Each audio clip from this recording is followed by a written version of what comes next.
വയനാട് മാനന്തവാടിയിൽ 16-കാരിയെ കൂട്ടബലാത്സംഗം ചെയ്തെന്ന് പരാതി. പ്രായപൂർത്തിയാകാത്ത പെൺകുട്ടിക്ക് മദ്യം നൽകി 2 പേർ ചേർന്ന് ബലാത്സംഗം ചെയ്തെന്നാണ് പരാതി. സ്കൂളിൽ നടന്ന കൗൺസിലിംഗ് സെഷനിലാണ് കുട്ടി വിവരം വെളിപ്പെടുത്തിയത്. മാനന്തവാടി സ്വദേശികളായ ആഷിഖ്, ജയരാജ് എന്നിവരെ പോലീസ് അറസ്റ്റ് ചെയ്തു. വിവരങ്ങളുമായി ആഷിഖ് റഹ്മാനാണ് ചേരുന്നത്. ആഷിഖ്, എന്താണ് സംഭവം? ഈ ഞായറാഴ്ച, അതായത് 13-ാം തീയതി രാത്രിയാണ് കേസിന് ആസ്പദമായ സംഭവം.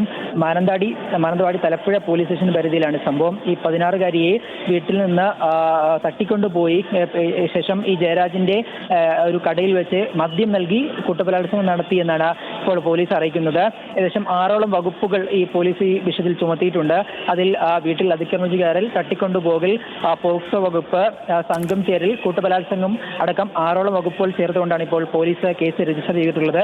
ഈ 16-ാം തീയതിയിലെ ഈ ഒരു സംഭവത്തിന് ശേഷം ഈ സ്കൂളിൽ നടത്തിയ കൗൺസിലിംഗിലാണ് ഈ ഒരു പീഡനവിവരം കുട്ടി വെളിപ്പെടുത്തുന്നത്. തുടർന്ന് ഇന്നാണ് തലപ്പുഴ പോലീസ് ഈ ജയരാജനെയും ആഷിഖിനെയും കസ്റ്റഡിയിലെടുക്കുന്നത്. തുടർന്ന് നടത്തിയ ചോദ്യം ചെയ്യലാണ് ഈ കുറ്റകൃത്യം ഇവർ സമ്മതിച്ചിട്ടുള്ളത്. ഈ വീട്ടുകാർ ഇല്ലാത്ത സമയത്താണെന്നാണ് മനസ്സിലാക്കുന്നത്. ഈ കുട്ടിയെ തട്ടിക്കൊണ്ടുപോയത് 13-ാം തീയതി അതായത് ഞായറാഴ്ച രാത്രിയായിരുന്നു ഈ സംഭവം. തുടർന്ന് കുട്ടിയെ ഈ പീഡനശേഷം തിരിച്ച് വീട്ടിൽ തന്നെ കൊണ്ടുവിടുകയും ചെയ്തു.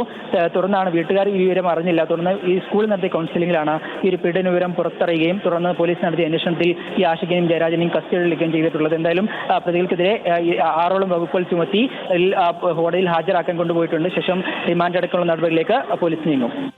സ്വാതി. ശരി ആഷിഖ്, വയനാട്ടിലാണ് 16-കാരിയെ കൂട്ടബലാത്സംഗം ചെയ്തു എന്നുള്ളൊരു പരാതി. അതിലിപ്പോൾ കേസെടുത്ത് 2 പേരെ അറസ്റ്റ് ചെയ്തിട്ടുമുണ്ട്.